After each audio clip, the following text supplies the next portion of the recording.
வணக்க மக்களே, welcome to the ஃபென்சர் show. இன்னைக்கு ஷோவில் நம்ம பார்க்க போகிறது லீ கிரானின்ஸ் த மம்மி அப்படின்ற ஒரு தமிழ் டப்டு இங்கிலீஷ் மூவியோட ரிவ்யூ.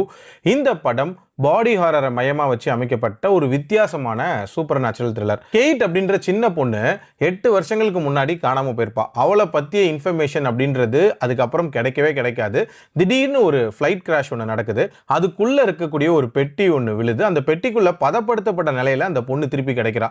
அந்த பொண்ணை அவங்க அப்பா அம்மா கிட்ட திருப்பி ஒப்படைக்கிறாங்க. அவங்க அப்பா ஒரு ரிப்போர்ட்டராக இருப்பார். அந்த குடும்பத்துக்குள்ளே அந்த பொண்ணு போனதுக்கு அப்புறமாட்டு அங்கே என்னென்ன மாதிரியான சம்பவங்கள் நடக்குது, அந்த பொண்ணுனால என்னென்ன ஆபத்து வருது, எதனால் அந்த பொண்ணு இந்த மாதிரியான ஒரு நிலைமையில இருக்கா, அதுக்கு பின்னாடி இருக்கக்கூடிய ஸ்டோரி என்ன, யார் இதுக்கெல்லாம் காரணன்ற மாதிரி நிறைய விஷயங்களை சொல்லக்கூடிய ஒரு படம் தான் இந்த படம். பாடி ஹாரர் அப்படின்ற தீம்ல ரீசெண்ட் டைம்ஸ்ல ஏகப்பட்ட படங்கள் வந்துட்டு இருக்கு அப்படின்னே சொல்லலாம். அந்த வரிசையில் இந்த படத்தையும் சேர்த்துக்கலாம். டு அன் எக்ஸ்டென்ட் அந்த ஜேர்னருக்கு ஜஸ்டிஃபை பண்ணியிருக்காங்க அப்படின்னே சொல்லலாம். ஏகப்பட்ட ராவான அதுவும் அருவருக்கத்தக்க காட்சிகள் இந்த படத்தில் இருக்க தான் செய்யுது. இந்த கேட் அப்படின்ற அந்த பொண்ணை பற்றிய மிஸ்ட்ரி, எதனால அந்த பொண்ணு இப்போ இப்படி இருக்கா, அந்த பொண்ணுக்கு பாஸ்ட்ல என்ன நடந்திருக்கும், அண்ட் இதெல்லாம் பண்றவங்களோட நோக்கம் என்ன அப்படின்ற மாதிரி இந்த நிறைய விஷயங்களை கடைசி வரைக்கும் மிஸ்ட்ரியா மெயின்டைன் பண்ணியிருந்தாங்க.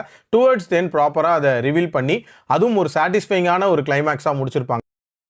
இப்போ இந்த பொண்ணு இருக்கால, அந்த குடும்பத்துக்குள்ள போனதுக்கு அப்புறம் மட்டும் அந்த குடும்பத்துல என்ன மாதிரியான நிகழ்வுகள் நடக்குது, அதுக்கப்புறம் நடக்கக்கூடிய அமானுஷங்கள், இதெல்லாம் காட்சிப்படுத்தின விதம் அண்ட் இதை கொண்டு போன விதம் அப்படின்றது கண்டிப்பா ப்ராப்பரா இருந்திருக்கலாம். ரொம்ப ரொம்ப ஆர்டினரியான ஒரு பேஸ்ல போகும். அதுவும் எந்த இடத்துலயும் பெருசா பரபரப்பு அப்படின்றது ஏற்படவே இல்லை.